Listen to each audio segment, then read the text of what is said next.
জুমার সংক্ষিপ্ত অধিবেশনে রমাদানের পরবর্তী 8টা করণীয় সম্পর্কে আলোচনা করব ইনশাআল্লাহ।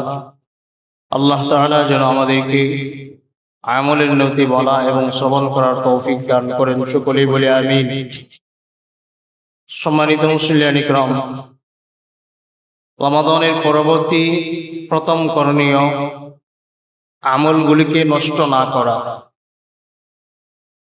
রমাদানে আমরা যেভাবে আমল করলাম এই আমলগুলিকে নষ্ট না করা।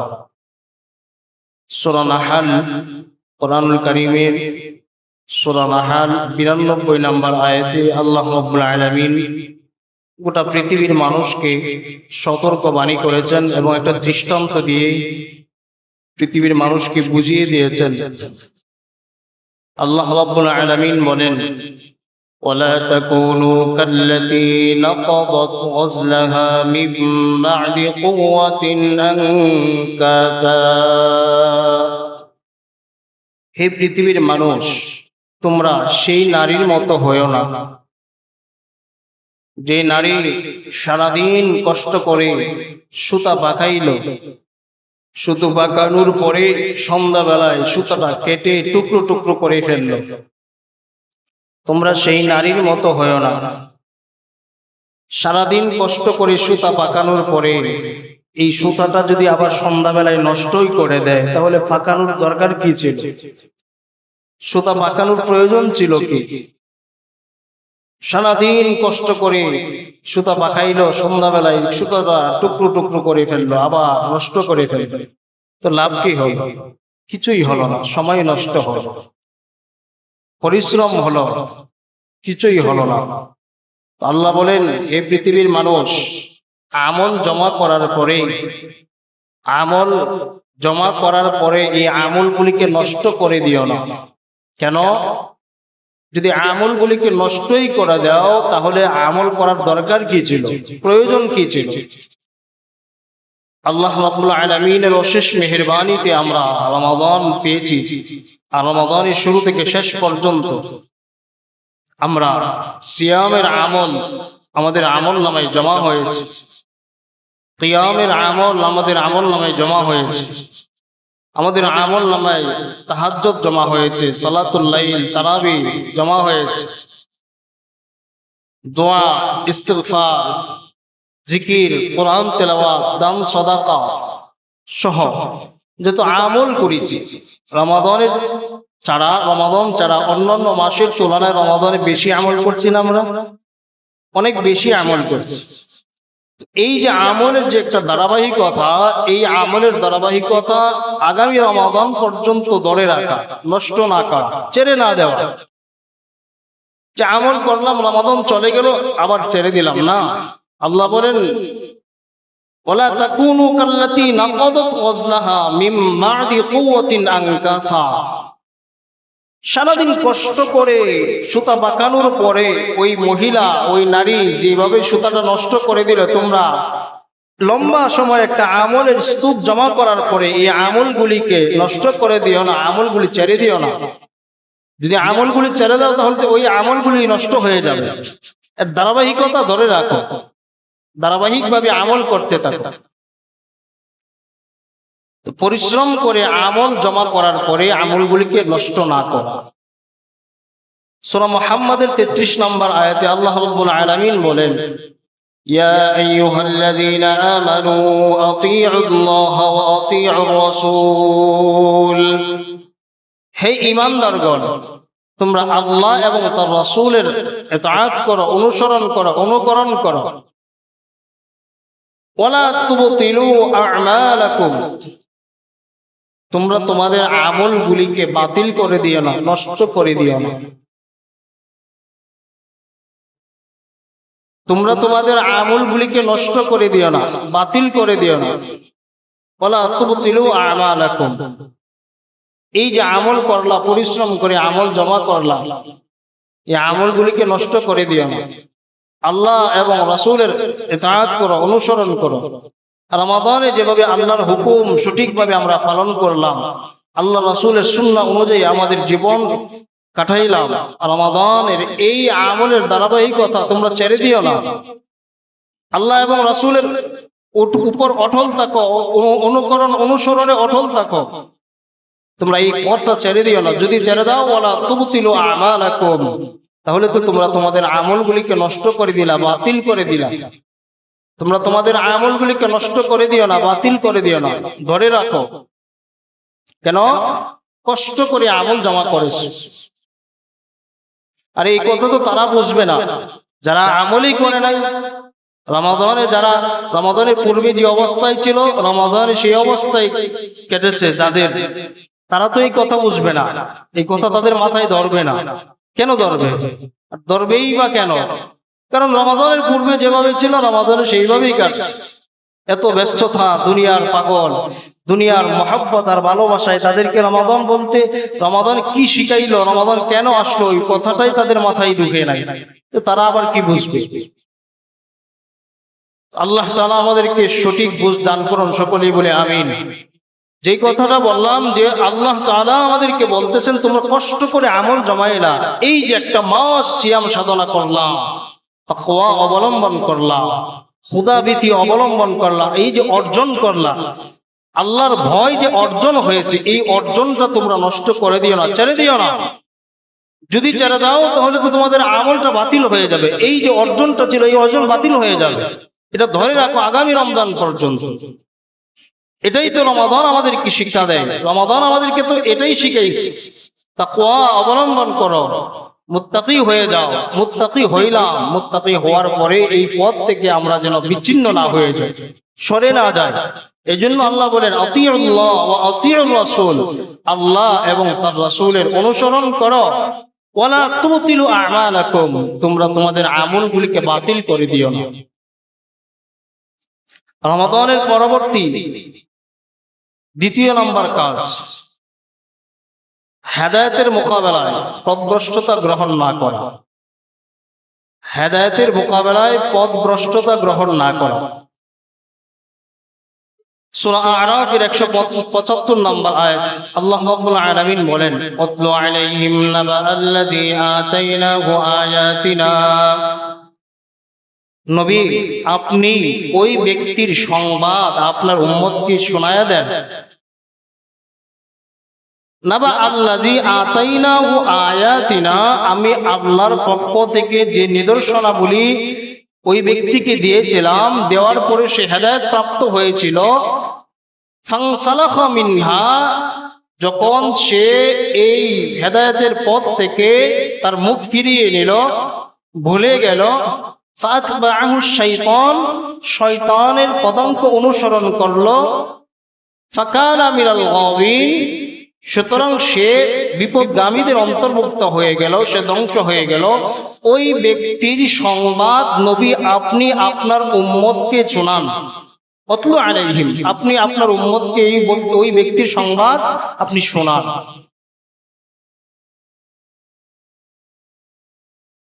ওয়ালাউ শি'না লারাফা'নাহু বিহা, ওই ব্যক্তিটা কে ছিল? ওই ব্যক্তিটা ছিল বনি ইসরাইলের বালআম ইবনে বাউরা। বালআম ইবনে বাউরা এই ব্যক্তি ছিল, সে মুস্তাজাবুদ দাওয়াত ছিল। নবী মুসা আলাইহিস সালাম শক্তিশালী বাহিনী নিয়ে যখন যুদ্ধের জন্য রওনা হলেন, তো বিপক্ষে যারা ছিল তারা এই বালআম ইবনে বাউরার কাছে এসে নবী মুসা আলাইহিস সালামের বিরুদ্ধে বদদোয়া করার জন্য তারা আবেদন করল।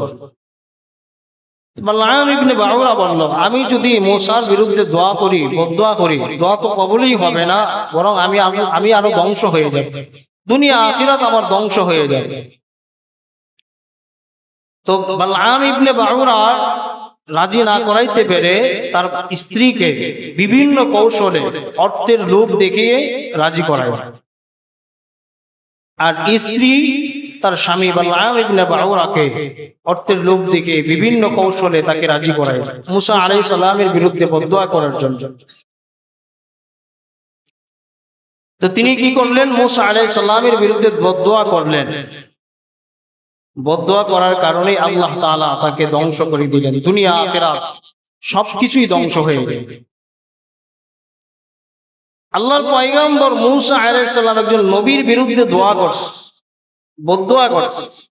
একজন সাধারণ মুস্তাজাবুদ দাওয়া, দোয়া কবুল হয়, দোয়া কবুল হবে বিদায় কি একজন নবীর বিরুদ্ধে বদদোয়া করা যাবে? একজন নবীর বিরুদ্ধে বদদোয়া করছে, আল্লাহ তাআলা তাকে ধ্বংস করে দিলেন। আল্লাহ বলেন, নবী আপনি ওই ব্যক্তি সংবাদ শোনান, আপনার উম্মতকে যদি কোনো ব্যক্তি হেদায়েতের উপর অটল থাকে, হেদায়েত আল্লাহ তাআলা দেওয়ার পরে এই হেদায়েতের পথ থেকে কেউ যদি বিচ্ছিন্ন হয়ে যায়, পথভ্রষ্টতা গ্রহণ করে, আমি আল্লাহ তাকে দুনিয়া আখিরাত ধ্বংস করে দিব। ওয়ালাউ শিকনা লারাফা'নাহু বিহা ওয়ালাকিন্নাহু আখলাদা ইলাল আরদ। সে দুনিয়ার প্রতি ঝুঁকে পড়েছে, অর্থের লোভে সে নবী মূসা আলাইহিস সালামের উপর বদদোয়া করলো। ওয়ালাকিন্নাহু আখলাদা ইলাল আরদি ওয়াত্তাবা'a হাওয়া, সে কুপ্রবৃত্তির অনুসরণ করলো। ফামাসালুহু কামাসালিল কাল, সুতরাং আল্লাহ বলেন তার দৃষ্টান্ত হলো একটা কুকুরের মতো। ফামাসালুহু কামাসালিল কাল, তার দৃষ্টান্ত হলো একটা কুকুরের মতো। ইন তাহমিল আলাইহি ইয়ালহাস আও তাতরুকুহু ইয়ালহাস।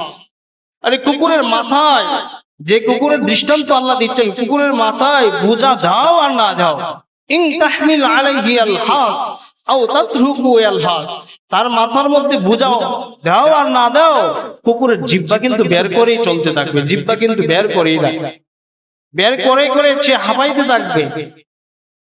আর ওই ব্যক্তির দৃষ্টান্ত হলো এমন কুকুরের মতো। ফামাসালুহু কামাসালিল কাল ইন তাহমিল আলাইহি ইয়ালহাস আও তাতরুকুহু ইয়ালহাস, তার মাথার উপর বোঝা দাও আর না দাও, তার জিহ্বা বের হয়ে তার জিহ্বা বের হয়ে সে হাঁপাইতে থাকবে, জিহ্বা বের করে। তার মানে যে দিন থেকে বিচ্ছিন্ন হয়ে যায়, যে হেদায়েতের পথ থেকে বিচ্ছিন্ন হয়ে যায়, সে হেদায়েতের পথ থেকে বিচ্ছিন্ন হওয়ার কারণে তার মাঝে দিন কি আর ইসলাম কি এবং আল্লাহ এবং রাসূল কি তার মাথার মধ্যে কিছুই কাজ করে না। সে দিন থেকে বিচ্ছিন্ন হয়ে বিপদগামী হয়ে জাহান্নামী হয়ে যায়। সে দিনও বুঝে না, ইসলামও বুঝে না, এবং কোনটা সঠিক পথ, কোনটা বেঠিক পথ, কোনটা সরল সহজ পথ, কোনটা ইহদিনাস সিরাতাল মুস্তাকিম পথ, আর কোনটা বিপদগামীদের পথ, সেটা তার মাথার মধ্যে কোনোটাই কাজ করে না। কারণ কি, আল্লাহ তাআলা হেদায়েত দেওয়ার পরে, হেদায়েতের পথ দেখানোর পরে যেই বান্দা বিপদগামীদের অন্তর্ভুক্ত হয়ে যায়, হেদায়েতের পথ ছেড়ে দিয়ে সে পথভ্রষ্টতা গ্রহণ করে নেয়, তার মাথাটা এমন হয়ে যায় কুকুরের ন্যায়। কুকুরের মাথার মধ্যে বোঝা দিলেও সে তার জিহ্বা বের করে হাঁপাইতে থাকবে, আর বোঝা না দিলেও জিহ্বা বের করে হাঁপাইতে থাকে। ওই বান্দাটা এমন হয়ে যায় যে বান্দাকে আল্লাহ হেদায়েত দেওয়ার পরে হেদায়েতের পথ থেকে বিচ্ছিন্ন হয়ে যাওয়ার কারণে সে দিন কি ইসলাম কি তার মাথার মধ্যে কোনো কিছুই কাজ করে না, সে আর বোঝে না। তার মাথাটাকে আল্লাহ তাআলা এমন ভাবে ধ্বংস করে দেয়, তার দুনিয়া আখিরাত ধ্বংস হয়ে যায়। নাউজুবিল্লাহ। যালিকা মাসালুল কওমিল্লাযীনা কাযযাবু বিআয়াতিনা, আল্লাহ বলেন নবী ওই সম্প্রদায়ের দৃষ্টান্ত আপনি মানুষদেরকে, আপনার উম্মতকে শোনায় দেন। ফাকসুসিল কসাস, তাদের কিচ্ছা কাহিনী গল্প আপনি তাদেরকে শোনান। কেন? লাআল্লাহুম ইয়াতাফাক্কারুন, যাতে করে তারা চিন্তিত হয়, চিন্তা ভাবনা করে, গবেষণা করে তাদের জীবন পরিবর্তন করার জন্য, যাতে তারা উপলব্ধি করতে পারে। এজন্য আপনি ওই সম্প্রদায়ের ঘটনা আপনার উম্মতকে শোনায় দেন।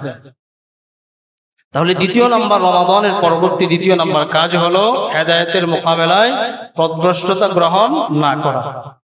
আল্লাহ তাআলা আমাদেরকে এই যে রমাদানের একটা সিয়ামের একটা বিধান দিলেন, এই হেদায়েতের পথে ছিলাম এতদিন পর্যন্ত, আমরা লম্বা একটা মাস হেদায়েতের পথে ছিলাম। এই হেদায়েতের উপর অটল থেকে আমরা যেন মৃত্যু পর্যন্ত অটল থাকতে পারি, আল্লাহ যেন আমাদের তৌফিক দান করেন। সকলে বলে আমিন। আমরা রমাদানে যেভাবে আল্লাহ এবং রাসূলের অনুকরণ করে আল্লাহর হুকুম বাস্তবায়ন করেছি, আমরা যেন মৃত্যু পর্যন্ত আমাদের জীবন এইভাবে কাটাইতে পারি, আল্লাহ যেন আমাদের তৌফিক দান করেন। সকলে বলে আমিন। বিশেষ করে আমরা আল্লাহ তাআলার কাছে এই দ্বীনের উপর, হেদায়েতের উপর অটল থাকার জন্য আল্লাহর নবীর শিখানো ভাষায় আমরা একটা দোয়া পড়তে পারি। আল্লাহ নবী সাল্লাল্লাহু আলাইহি ওয়াসাল্লাম তো হেদায়েতের উপর অটল ছিলেন, অবিচল ছিলেন। তার পিছনেও কোনো গুনাহ ছিল না, সামনেও গুনাহ ছিল না। আল্লাহ তাআলার পক্ষ থেকে এমন ঘোষণা করা হয়েছে, আল্লাহ তাআলা এমন পক্ষ থেকে এমন ঘোষণা করা হয়েছিল নবীর ব্যাপারে যে সামনে যদি গুনাহ করতেনও আল্লাহ তাআলা অগ্রিম মাফ করে দিতেন। লিয়াগফিরা লাকাল্লাহু মা তাকদ্দামা মিন যামবিকা ওয়া মা তাআখার। নবীর পিছনেও গুনাহ নাই, সামনেও গুনাহ নাই, যদি তিনি গুনাহ করতেন তাও আল্লাহ মাফ করে দিতেন। নবী আমাদেরকে শিখাইছে, নবী প্রতিনিয়ত এই দোয়া করতেন, আল্লাহুম্মা, আমরা সবাই পড়ি, আল্লাহুম্মা মুকাল্লিবাল কুলুব সাব্বিত কলবি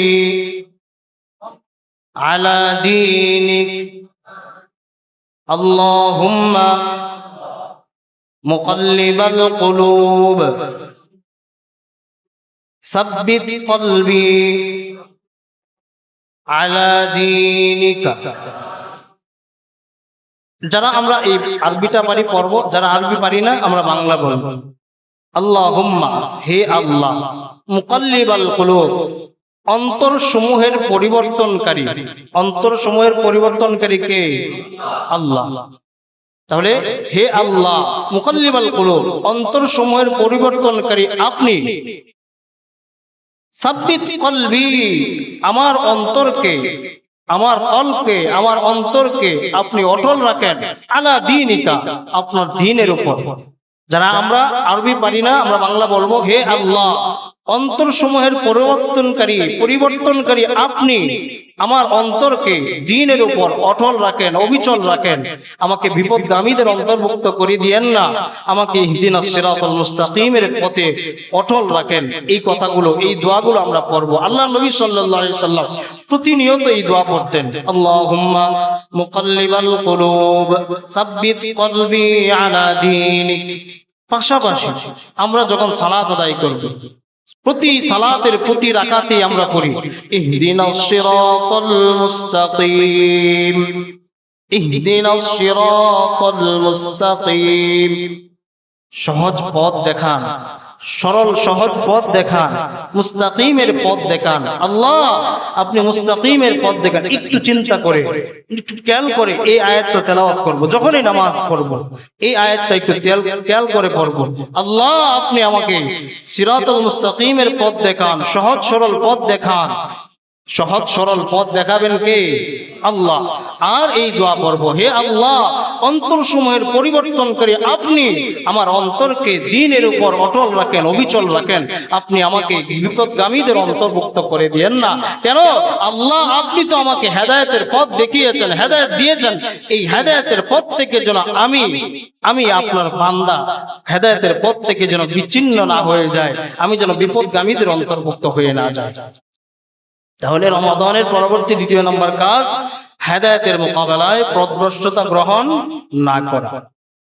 রমাদানের পরবর্তী 3 নম্বর কাজ, শয়তান থেকে সতর্ক থাকা। শয়তান থেকে সতর্ক থাকা। এই যে একটা মাস বন্দী ছিল কে জানি, আটক ছিল কে? শয়তান। শয়তান এই দীর্ঘ 1 মাস আটক ছিল।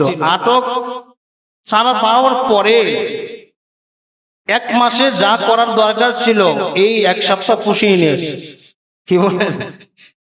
1 সপ্তাহ কিন্তু সে পুষিয়ে নিয়েছে। সে তো পাগল পাড়া, 1 মাস পর্যন্ত বন্দী ছিল, কিছুই করতে পারে না। তার ব্যাপারে সতর্ক থাকা। এই যে আমরা বলতেছি, শয়তান কিন্তু শুনতেছে। আমরা আজকে শয়তানের ব্যাপারে কথা বলবো, এটা সে শুনতেছে, এগুলো সে মুখস্থ করতেছে এবং দূর থেকে দেখতেছে। বিশেষ করে আমার ব্যাপারে সে খুব রাগান্বিত হচ্ছে।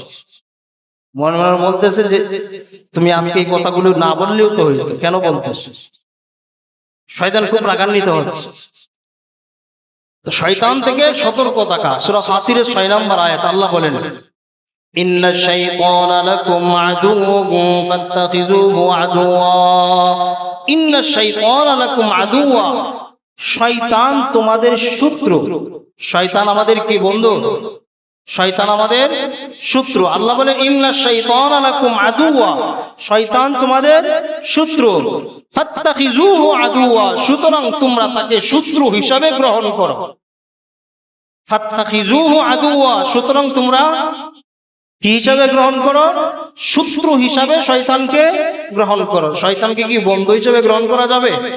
আল্লাহ বলছেন সূরা ফাতিরে 6 নম্বর আয়াত, আল্লাহ বলেন শয়তান তোমাদের শত্রু, ফাত্তাখিজুহু আদুওয়া, সুতরাং তাকে শত্রু হিসাবে গ্রহণ করো, বন্ধু হিসাবে নয়। কেন? ইন্না শাইতানা লাকুম আদুওয়ান ফাত্তাখিজুহু আদুওয়া ইন্নামা ইয়াদউ হিজবাহ, শয়তান তার দলবল সহ, শয়তান তার দলবল সহ মানুষদেরকে আহ্বান করতেছে, ডাকতেছে তার দল বড় করার জন্য। শয়তানের দল বড় করার জন্য মানুষদেরকে ডাকে, প্রতিনিয়ত ডাকতেছে। লিয়াকুনু মিন আসহাবিস সাঈর, যাতে করে জাহান্নামীদের দলটা বড় হয়, জাহান্নামীদের দলটা বড় হয়। এই জন্য শয়তান প্রতিনিয়ত ইন্নামা ইয়াদউ হিজবাহ, শয়তানের দল বড় করার জন্য দল বল সহ সবাই মিলে আমাদেরকে ডাকে, আহ্বান করে, আসো তুমি এদিকে যাও, তুমি সেদিকে যাও, তুমি এই কাজ করো, সেই কাজ করো। অর্থাৎ মুস্তাকিমের পথ থেকে তাকে বিচ্ছিন্ন করার জন্য, বিপদগামী করার জন্য, পথভ্রষ্ট করার জন্য যা যা করার প্রয়োজন সে তাই করতেছে। তার মিশনে সে অটল, তার মিশন সে অটল। এই জন্য আল্লাহ তাআলা পৃথিবীর মানুষকে সতর্ক করছেন সেই শয়তানের ব্যাপারে, সতর্ক থাকো, শয়তানকে বন্ধু বানাবা না, সে তোমাদের শত্রু, আর তাকে শত্রু হিসেবে গ্রহণ করো। শত্রুর সাথে শত্রু হিসেবে তাকে গ্রহণ করে তার ব্যাপারে তুমি সতর্ক থাকো, তুমি তাকে বন্ধু বানিও না। মসজিদে আসতেছেন আপনি, হঠাৎ করে বলল এই এখন তো খেলা চলতেছে, 2 মিনিট পরে ঢুকলে মসজিদে সমস্যা, 5 মিনিট পরে একটা ওভার খেলা দেখে যা, শেষ তো ওভারটা শেষ, আরে আর 5 মিনিট আছে, যদি একটা গোল করে ফেলে দেখে যা খেলাটা, সমস্যা কি? রাস্তায় আপনি আসতেছেন মসজিদে, শয়তান কিভাবে ধোঁকা দেয়? আপনাকে বললো বন্ধু 2 মিনিট কথা বল, আপনি দোকানের শাটার নামাইয়া দিচ্ছেন, আরে একটা কাস্টমার আইছে, আরে কাস্টমারটা আইছে, আচ্ছা নামাজ 5 মিনিট পরেও পড়া যাবে, কাস্টমার আসছে, আচ্ছা কাস্টমার কাছে বিক্রয় করা যায় কিনা দেখি। শয়তান এমন ভাবে আপনাকে ধোঁকা দিবে, আল্লাহ বলেন সুম্মা লাআতিয়ান্নাহুম মিন বাইনি আইদিহিম ওয়া মিন খালফিহিম ওয়া আন আইমানিহিম ওয়া আন শামাইলিহিম, আল্লাহ বলেন সুম্মা লাআতিয়ান্নাহুম মিন বাইনি আইদিহিম, তোমার সামনে থেকে পিছন থেকে, সামনে থেকে পিছন থেকে, ডান থেকে বাম থেকে শয়তান চতুর্দিক থেকে তোমাকে আক্রমণ করবে এবং চতুর্দিক থেকে তোমাকে প্রতারণা করবে, তোমাকে পথভ্রষ্ট করার জন্য সে বিভিন্ন কৌশল অবলম্বন করবে। সুতরাং ফাত্তাখিজুহু আদুওয়া, শয়তানের ব্যাপারে সতর্ক থাকো, শয়তান যেন তোমাকে বিপদগামীদের অন্তর্ভুক্ত করে না দেয়। তাহলে আমরা শয়তানের ব্যাপারে সতর্ক থাকবো ইনশাআল্লাহ। শয়তান আমাদের কি বন্ধু না দুশমন? বন্ধু না দুশমন? দুশমন। দুশমন এই যে শব্দটা, এই শব্দটা কয় অক্ষরে? 4 অক্ষরে। দুশমন, দাল শিন মিম নুন, দাল শিন মিম নুন, কি হলো? দুশমন।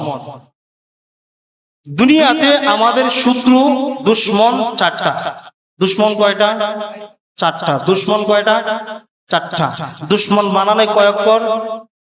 দুশমন বানানে কয় অক্ষর? 4 অক্ষর। দুশমন কয়টা? 4টা।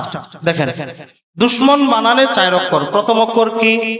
দাল। প্রথম অক্ষর দাল। দাল মানে দুনিয়া, দাল মানে দুনিয়া আমাদের দুশমন, দাল মানে দুনিয়া, দুনিয়া আমাদের দুশমন। দ্বিতীয় নাম্বার দুশমন বানানের দ্বিতীয় নাম্বার অক্ষর কি? শিন। শিন মানে শয়তান, শিন মানে শয়তান, শয়তান আমাদের দুশমন। দুশমন বানানের 3 নম্বর অক্ষর কি? মিম। মিম মানে মাখলুক, মিম মানে মাখলুক, মাখলুকাতের মধ্যে জিন ইনসান সবাই। কেন আমরা সূরা নাসের মধ্যে পড়ি না মিনাল জিন্নাতি ওয়ান নাস, জিন এবং ইনসানদের মধ্যে আমাদের শত্রু আছে, দুশমন আছে। দুশমন বানানের 4 নম্বর অক্ষর কি? নুন।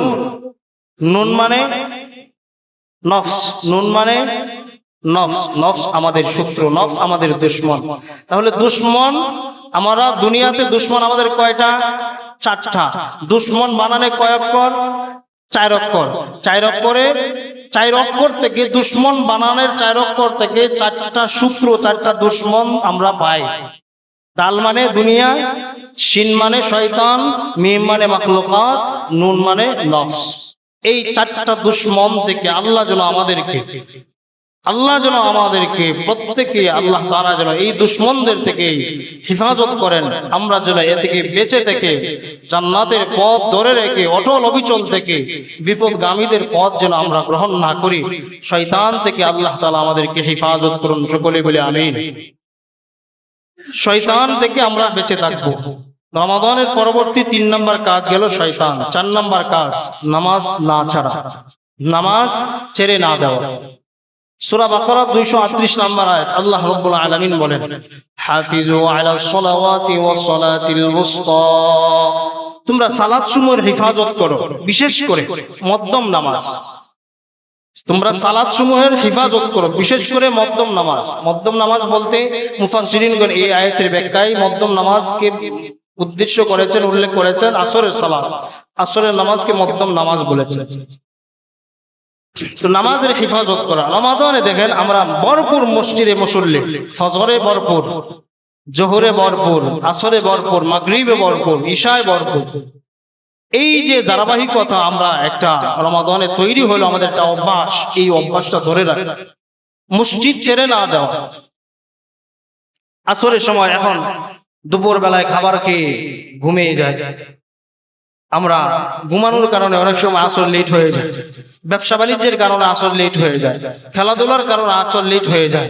মা বোনরা আরাম করেন, আরাম করে মা বোনরাও আসর লেট করে ফেলে। আসর একেবারে সূর্য অস্ত যাওয়ার আগ পর্যন্ত আগে পড়ে। সহিহ মুসলিম শরীফের 2034 নম্বর হাদিস আল্লাহ নবী সাল্লাল্লাহু আলাইহি সাল্লাম বলেছেন, তিলকা সালাতুল মুনাফিকিন, তিলকা সালাতুল মুনাফিকিন, তিলকা সালাতুল মুনাফিকিন। মানে আল্লাহ নবী সাল্লাল্লাহু আলাইহি সাল্লাম পৃথিবীর মানুষকে জানায় দিলেন, যারা নামাজকে বিলম্ব করে, ওয়াক্ত শুরু হওয়ার সময় আদায় করে না, নামাজকে বিলম্ব করে। মা বোনেরা কি বলে, জোহরে নামাজ আদায় করছো? কারণ না, পাক করতে করতে তো সময় গেছে গা, জোহরে নামাজটা এখনো পড়তে পারি নাই। আসরে নামাজ পড়ছো? একটু বিশ্রাম করছিলাম, আসরে নামাজটা এখনো পড়তে পারি নাই, একটু পরে পড়বো। মানে সময় একেবারে লাস্ট সময়ে পড়া, একেবারে লাস্ট টাইমে ওয়াক্তের নামাজ পড়া। নবীজি বলেন এটা হলো মুনাফিকদের নামাজ। এতে কারণে নামাজ মুনাফিকদের নামাজ। আলসামি করে, অলসতা করে নামাজ বিলম্ব করে আদায় করা, এটা মুনাফিকদের নামাজ। তো এই বিলম্ব করে নামাজ আদায় করবো না। আমরা এমন মা বোন চাই, আমরা এমন মা বোন চাই, জোহরের নামাজ পড়তে গিয়ে রান্নাটা 10 মিনিট লেট হয়েছে, স্বামী আপনি রাগ করিয়া নিয়া। জোহরের নামাজ আদায় করতে গিয়ে রান্নাটা 10 মিনিট লেট হয়েছে, এমন কথা বলবে, এমন মা বোন চাই। আল্লাহ যেন আমাদেরকে এমন মা বোন তৈরি করে দেন, সকলে বলে আমিন। এমন মা বোন যেন না হয় যে রান্না করতে গিয়ে এখনো জোহরের নামাজ পড়তে পারি নাই, রান্না করতে গিয়ে এখনো জোহরের নামাজ পড়তে পারি নাই। না, জোহরের নামাজ পড়তে গিয়ে আমার রান্নাটা 10 মিনিট লেট হয়েছে, এই কথা বলুক আমাদের মা বোনেরা। আল্লাহ যেন এমন মা বোন তৈরি করে দেন, সকলে বলে আমিন। তো নামাজকে ছেড়ে না দেওয়া, নামাজের এই ধারাবাহিকতা রমাদানে যেভাবে ছিল সেভাবে ধরে রাখার চেষ্টা করবো ইনশাআল্লাহ। যদি ছেড়ে দেয়, সহিহ বুখারী 553 নম্বর হাদিস, 552 নম্বর হাদিস, আল্লাহ নবী সাল্লাল্লাহু আলাইহি সাল্লাম কেনই আল্লাহ তাআলা এই আয়াতের মধ্যে বলছেন, হাফিজু আলাস সালাওয়াতি ওয়াস সালাতিল উসতা, বিশেষ করে নামাজসমূহের হেফাজত করবা, বিশেষ করে আসরের নামাজের হেফাজত করবা। সহিহ বুখারীর 552 নম্বর হাদিস, আল্লাহ নবী সাল্লাল্লাহু আলাইহি সাল্লাম বলেন, আল্লাযী তাফুতুহু মিনাল আসরি ফাকান্নামা আহলুহু ওয়া মালুহু, যে যার আসরের নামাজ ছুটে গেল সে যেন তার পরিবার ধন সম্পদ ধ্বংস করে দিল। নাউজুবিল্লাহ। কি করলো? আসরের নামাজ ছেড়ে দিল, তার পরিবার ধ্বংস হয়ে গেল, তার সম্পদ ধ্বংস হয়ে গেল। কঠিন কথা। আসরের নামাজ ছেড়ে গেল, তার সন্তান যেন নাই হয়ে গেল, তার সন্তান নাই, পরিবার নাই, সম্পদ নাই, সব ধ্বংস হয়ে গেল। আল্লাযী তাফুতুহু মিনাল আসরি ফাকান্নামা আহলুহু ওয়া মালুহু, আসরের নামাজ ছেড়ে দিল মানে তার পরিবার পরিজন জন সম্পদ সব ধ্বংস করে দিল। 53 নম্বর হাদিস, 553 নম্বর হাদিস, আল্লাহ নবী সাল্লাল্লাহু আলাইহি ওয়াসাল্লাম বলেন, মান তারাকা সালাতাল আসরি ফাকান্নামা ফাকাদ হাবিতা আমালু, মান তারাকা সালাতাল আসরি ফাকাদ হাবিতা আমালু, যে আসরের নামাজ ছেড়ে দিল তার আমল যেন সবগুলো ধ্বংস করে দিল, নষ্ট করে দিল। আসরের নামাজ আমরা হেলায় গেলায় অবহেলা করে ছেড়ে দিব না ইনশাআল্লাহ। 5 নাম্বার, কোরআন পরিত্যাগ না করা। কোরআন যেভাবে আমরা পড়েছি রমাদানে, সারা বছর পড়ি নাই, রমাদানে পড়েছি। অনেকেই সারা বছর বলে নাই যে হুজুর আমার এক খতম হয়েছে, রমাদান 10-12 দিন 15 দিন যাইতে না যাইতে অনেকেই বলছেন যদি আমার এক খতম হয়ে গেছে আলহামদুলিল্লাহ, 2 খতম হয়ে গেছে আলহামদুলিল্লাহ, ভালো কথা। এই যে ধারাবাহিকতা, আমি সহ আমরা সবাই রমাদান ছাড়া এই যে আগামী রমাদান পর্যন্ত প্রতিদিন অন্তত কোরআনের এক আয়াত হলেও পড়বো ইনশাআল্লাহ, পড়বো ইনশাআল্লাহ। প্রতিদিন কোরআন খুলে প্রতিদিন অন্তত কোরআনের এক আয়াত হলেও, এমন কপাল পোড়াও আছে রমাদান গেছে কোনোদিন কোরআন খুলে পড়ে নাই, তার কপাল নষ্ট হয়ে গেছে, ধ্বংস হয়ে। ওই যে আল্লাহ তাআলা দৃষ্টান্ত দিলেন ওই কুকুরের মতো, যেই কুকুর পথভ্রষ্টতা গ্রহণ করে, হেদায়েতের পথ পাওয়ার পরে পথভ্রষ্টতা গ্রহণ করছে, আল্লাহ তাআলা তার মাথা নষ্ট করে দিয়েছে। এমন কপাল পোড়া আমাদের সমাজে অসংখ্য আছে। আল্লাহর কোরআন খুলেছে, এক আয়াত পড়ার সুযোগ হয় না, পড়তে পারে না। আল্লাহ বলেন প্রতিদিন আমরা প্রতিদিন কোরআনের হক আদায় করে কোরআন পড়বো, অন্তত এক আয়াত হলো ইনশাআল্লাহ। কেন পড়বো? আল্লাহ নবী সাল্লাল্লাহু আলাইহি ওয়াসাল্লাম কিয়ামতের ময়দানে, সূরা ফুরকানের 30 নম্বর আয়াত, কিয়ামতের ময়দানে আমার আপনার ব্যাপারে অভিযোগ করবে। আল্লাহ নবী বলেন ওয়াকালা রাসূল ইয়া রাব্বি ইন্না কওমি ইত্তাখাযু হাযাল কুরআনা মাহজুরা। ওগো আল্লাহ, ইয়া রাব্বি ইন্না কওমি ইত্তাখাযু, নিশ্চয়ই আমার কওম, আমার সম্প্রদায়, আমার উম্মত আপনার কোরআন ছেড়ে দিয়েছিল, সুতরাং আপনি তাদেরকে জাহান্নামে নিক্ষেপ করেন। আল্লাহর কোরআন ছাড়বো না, প্রতিদিন অন্তত এক আয়াত হলেও কোরআন দেখে দেখে পড়বো ইনশাআল্লাহ। এই ধারাবাহিকতা ধরে রাখবো ইনশাআল্লাহ।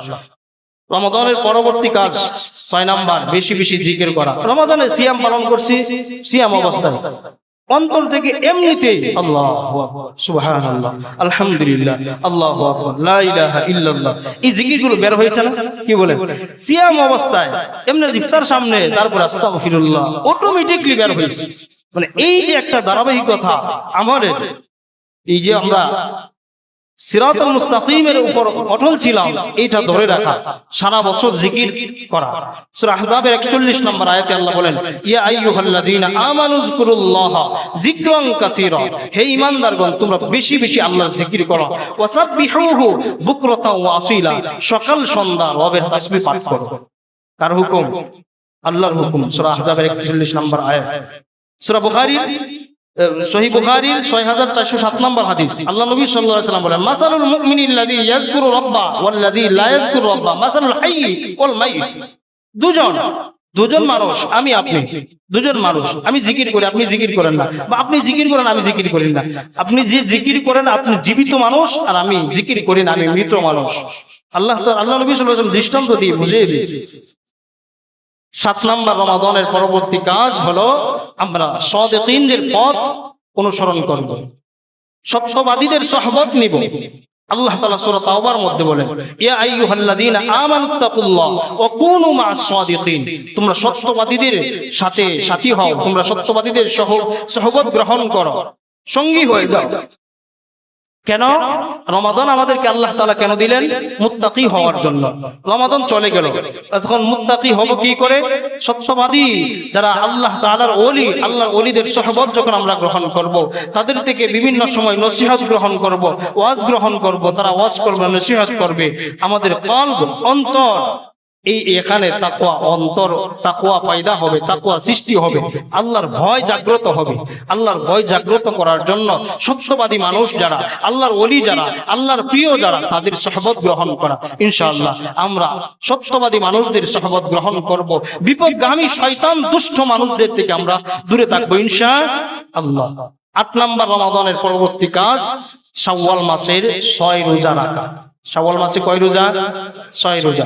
আল্লাহ নবী সাল্লাল্লাহু আলাইহি ওয়াসাল্লাম বলেন মান সামা রমাদানা সুম্মা আতবাহু সিত্তাম মিন শাওয়াল কানা কাসিয়ামিদ দাহর, যে ব্যক্তি রমাদানের সিয়াম পালন করলো পূর্ণ 1 মাস এবং শাওয়াল মাসের 6 রোজা রাখলো, আল্লাহ তাআলা তার আমল নামায় পুরা 1 বছর রোজা রাখার সব দান করে দিবেন। সুবহানাল্লাহ। হয়তো অনেকেই 3টা 4টা রেখেও দিয়েছেন, আলহামদুলিল্লাহ। আমরা যারা রাখি নাই আমরা রেখে দিব ইনশাআল্লাহ। পুরো 1 মাসের ভিতরে, এই শাওয়াল মাসের ভিতরে আমরা একদিন বাদে বা সপ্তাহে 2টা করে, যেভাবেই হোক আমরা রেখে দিব ইনশাআল্লাহ। আল্লাহ আমাদের সকলকে রমাদানের পরবর্তী 8টা কাজ আমরা যেন আগামী রমজান পর্যন্ত, অর্থাৎ মৃত্যু পর্যন্ত যেন আমরা ধরে রাখতে পারি, আল্লাহ যেন আমাদের সকলকে তৌফিক দান করেন। সকলে বলে আমিন। যারা সুন্নত করেন কবলা জমা, যারা সুন্নত করেন।